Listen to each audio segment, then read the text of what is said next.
Salve, salve, galerinha! Aqui quem está falando é o professor Roberto, professor de Ciências. Estamos aqui para mais uma videoaula.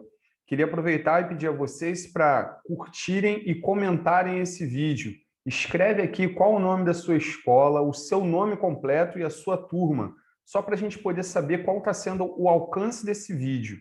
No mais, vamos lá que eu tenho bastante coisa para falar para vocês hoje. Fala, pessoal. Então, hoje nós vamos falar um pouco a respeito da previsão do tempo e dos instrumentos utilizados para a realização deste acompanhamento, né?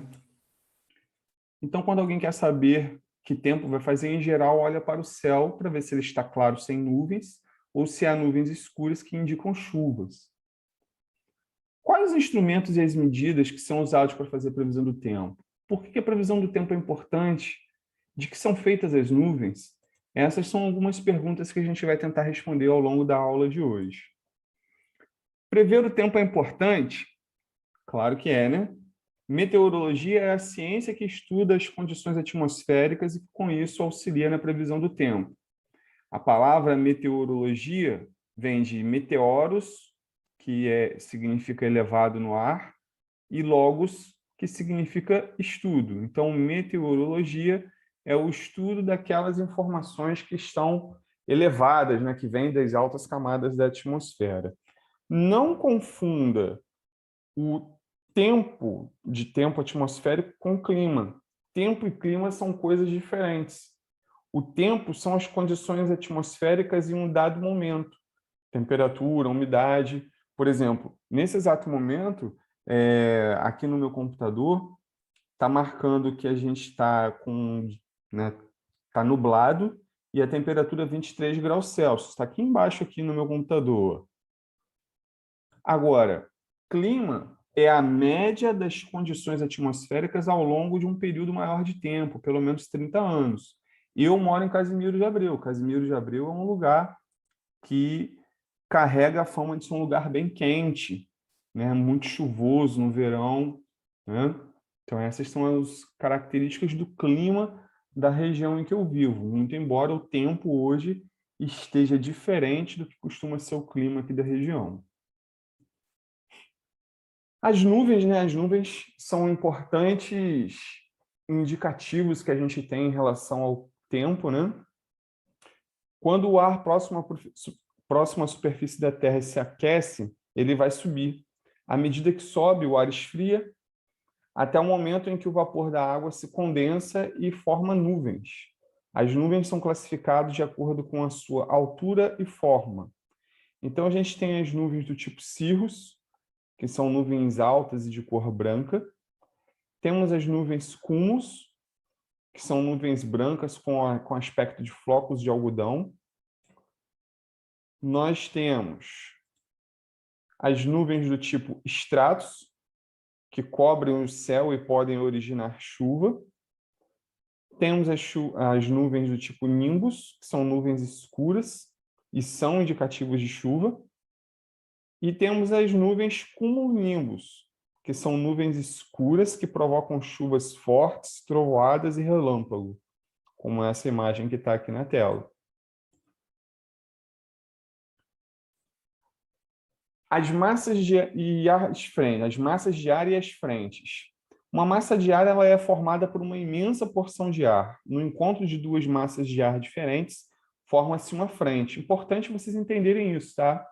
O encontro de duas massas de ar diferentes forma-se uma frente. E aí é que a gente ouve nos telejornais, vem chegando uma frente fria, né? Então a gente precisa estar atento sobre o que é isso. É o momento em que a gente tem um encontro de duas massas de ar. A frente quente ocorre quando uma massa de ar quente se desloca, levada pelo vento, em direção a uma massa de ar frio que está parada sobre uma região. E aí vai ocorrer uma frente quente. A frente fria, a gente está mais acostumado a ouvir esse termo. A frente fria ela vai ocorrer quando uma massa de ar frio é levada pelo vento, avança em direção a uma massa de ar quente e úmido que está parado sobre uma região. Nós aqui na nossa região, Rio de Janeiro, na Baixada Litorânea, a gente está muito nos telejornais, a gente ouve muito falar isso aqui, né? Vem chegando uma frente fria, não sei o quê. É porque tinha uma massa de ar quente sobre uma região e uma massa de ar frio vem se aproximando.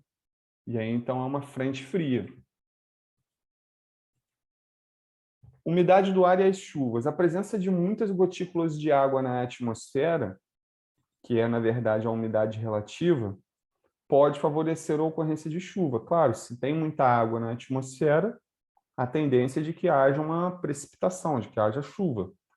O aparelho que mede a umidade relativa do ar é chamado higrômetro.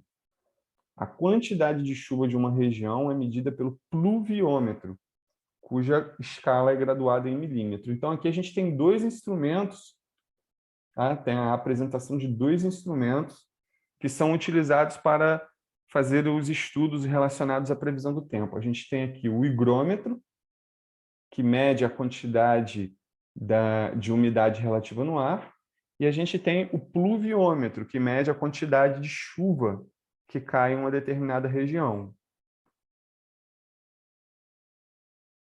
Além desses dois instrumentos, a gente tem também o famoso termômetro, que é utilizado para medir temperaturas. Com ele, é possível comparar exatamente a variação de temperatura de um dia para o outro, ou no mesmo dia, né?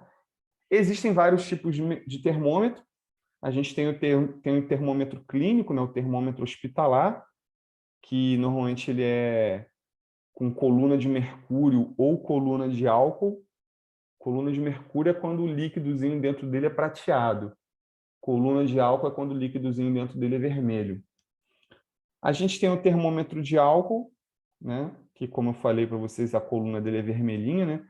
Esse daqui, na forma com que ele está aqui nessa imagem, ele é utilizado para fazer a medida de temperatura do ambiente. E a gente tem também o termômetro digital, né? Aqui em Casimiro, na praça, a gente tem um termômetro digital parecido com esse que está aqui.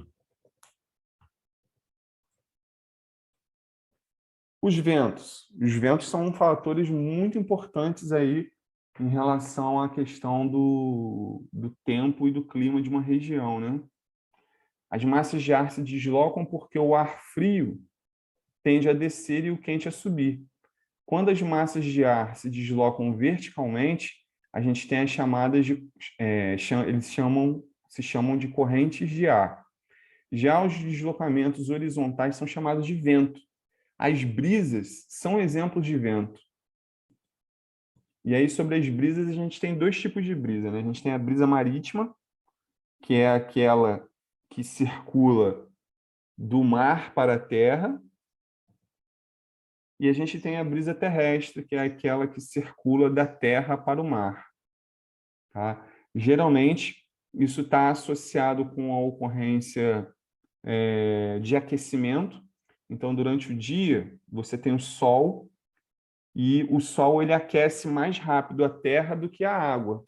Então, o ar ele tende a circular no sentido do mar para a terra.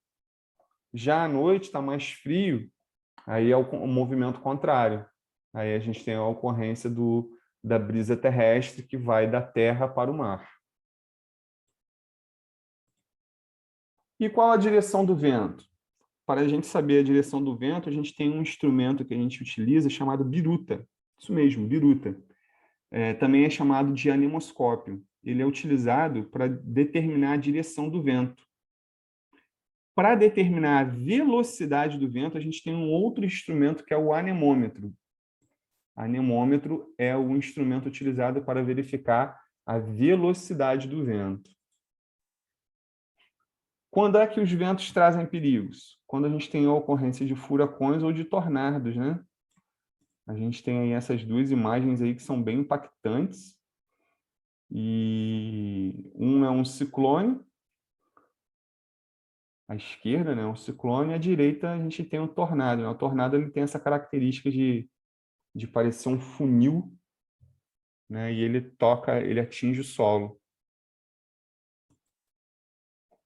As estações meteorológicas. Estações meteorológicas são aquelas estações que reúnem uma série de equipamentos para estar fazendo as investigações e previsão do tempo em diferentes regiões do Brasil. Tá? A gente tem, no mundo, aproximadamente 10.000 estações meteorológicas, no mundo. Tá?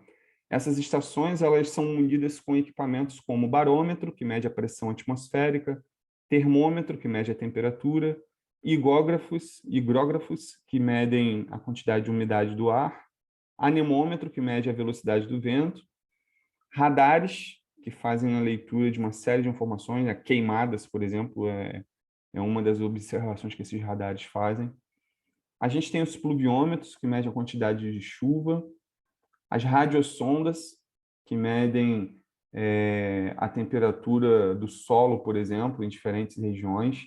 Isso é importante para quando você faz uma leitura sobre quais os locais têm probabilidade de acontecer uma queimada, tá? E aí a gente tem o mapa do Brasil com uma série de informações aí trazidas a partir de algumas dessas estações meteorológicas espalhadas pelo país. Bom, pessoal, essa foi a nossa videoaula de hoje. Espero que vocês tenham gostado. Até a próxima!